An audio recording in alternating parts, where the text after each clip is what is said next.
In this video, we'll look at lesson 12.4 on compositions of transformations. So far in this unit, we've learned about reflections, translations, and rotations. Those were lessons 12.1, 12.2, and 12.3. If you haven't finished those 3 lessons, you'll want to go back and get the notes for those sections and then come back to this video. This video is going to pull everything together where we do a composition of transformations, and that's doing 2 transformations, one followed by another. Our essential question will be, how do you identify and draw compositions of transformations? We'll start with a little vocabulary. A composition of transformations is one transformation followed by another transformation. The order that you do the transformations matters. So you really need to make sure that you read carefully, because if you do them in the wrong order, you're going to get the wrong answer. It's also important to note that the composition of 2 or more isometries is an isometry. Recall that an isometry is just a transformation that does not change the size or shape of the figure. And all of the transformations that we've done in this unit, rotations, reflections, and translations, they're all isometries. And this just tells us that if we put 2 of those isometries together, we're still going to get an isometry where the final image is the same shape and the same size. These next 2 theorems are just kind of interesting. They're not something that you're going to be tested on, but I just think it's kind of cool to see. The composition of 2 reflections across 2 parallel lines is equivalent to a translation. And you can see that going on in this picture. If we mirror it across this vertical line and then we mirror it across another vertical line, we're mirroring it back, and really all it's doing is moving it. It's a slide. The translation vector is going to be perpendicular to the lines that you're reflecting across. You can see here we're reflecting across vertical lines, and the translation vector is horizontal. The length of the translation vector will be twice the length of the distance between the lines. So what that's saying is if these lines were like 5 units apart, the translation vector would be 10 units. Next, the composition of 2 reflections across 2 intersecting lines is equivalent to a rotation. The center of rotation is the point where the lines intersect, which is that point right there. And the angle of rotation will be twice the measure of the angle formed by the lines.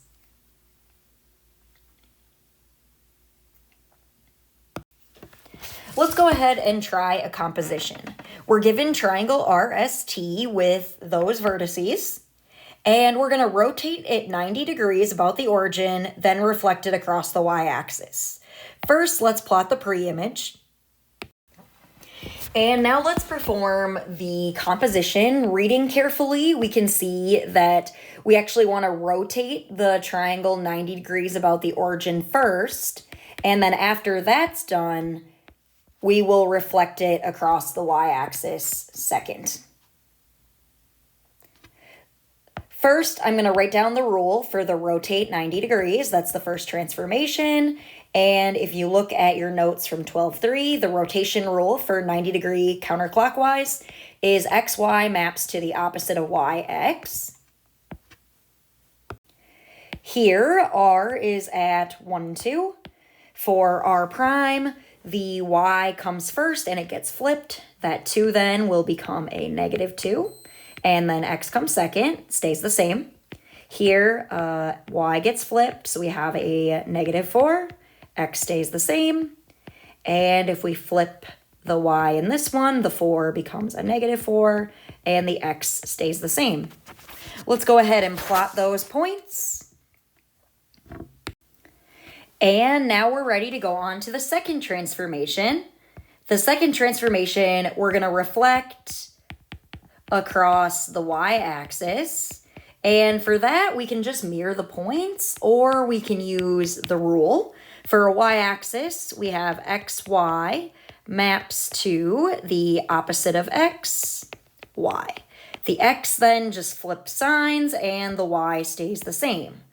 For the second transformation, you start where you left off with the first transformation. So now our starting points are going to be r prime, s prime, and t prime. And then we'll apply this new rule. xy is still my original points. That's going to map to the opposite of x. So the opposite of a -2 is a +2. And for the second transformation, you use a double prime. That's read as r double prime. And the y, again, stays the same. For s double prime, we flip our x. -4 becomes a +4. Y stays the same. And for t double prime, that -4 becomes a +4. The -3 stays the same. And those points right here are the coordinates of the final image. So we're asked in this question to identify the coordinates of the final image. The final image is the r prime, s prime, and t prime. Let's plot those points here. And it should look like it's just flipped across that y-axis there. And there we go. That is the final image under the composition of transformations. Let's try one more together here. In example B, we're given that triangle ABC is translated with the rule xy maps to x minus 4, y plus 4 after it's reflected across the x-axis. That word after means we don't want to translate it until after it's been reflected across the x-axis. So here we'll reflect across the x-axis first, and then after that's accomplished, then second, we will translate it with this rule. I'm going to begin by just writing down my first rule. We're going to reflect across the x-axis, and the rule for that is xy maps to x opposite of y. And let's start by, I guess, labeling the coordinates of the pre-image. A is at 1, -1, B, 2, 1, and C, 4, -4. And applying that rule here, we're just mirroring it across the x-axis. That A at 1, -1, the y flips, so it will be A prime, 1, 1. B prime, the x stays the same, the y flips, so 2, -1. And C prime, x stays the same, -4 flips to a +4. And here we have our first transformation completed. Next, we can translate it with the translation rule. And it's always nice to just write the rule down. For the translate, we have xy maps to x minus 4 and y plus 1. Using what we know about transformations, the -4 should bring us left 4, and the +1 will bring it up 1. That's taking each of the points, A prime, B prime, and C prime, and it's translating them .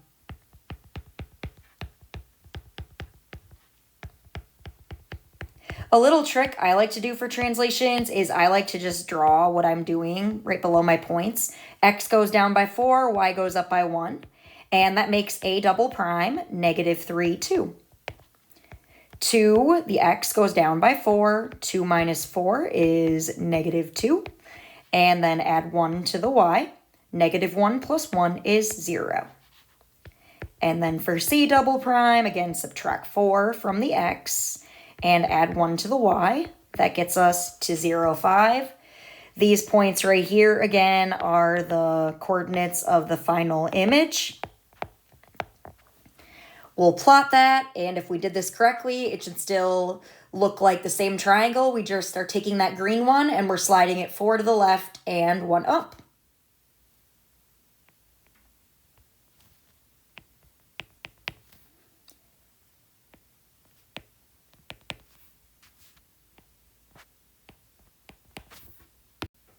And there we go. Those are the coordinates of our final image. Next, let's look at a try now problem. This one is worded the same way as example B, where we have that word after.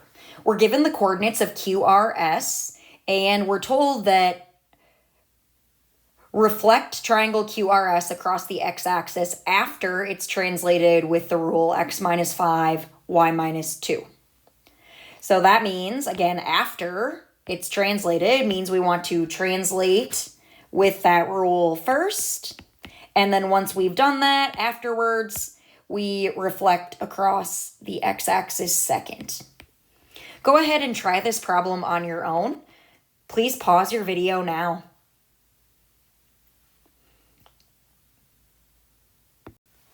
And here is your solution to the try now. The first translation moves each of the points Q, R, and S, 5 left and 2 down. And then we take the Q prime, R prime, and S prime, and we flip them across the x-axis, which keeps the x values the same and switches the sign on the y. That's all I have for this lesson. I hope this video helped you see how to do a composition. And the big thing to remember is to read carefully so that you do the transformations in the correct order. Thanks for watching, and good luck as you practice some compositions of transformations on your own. Bye.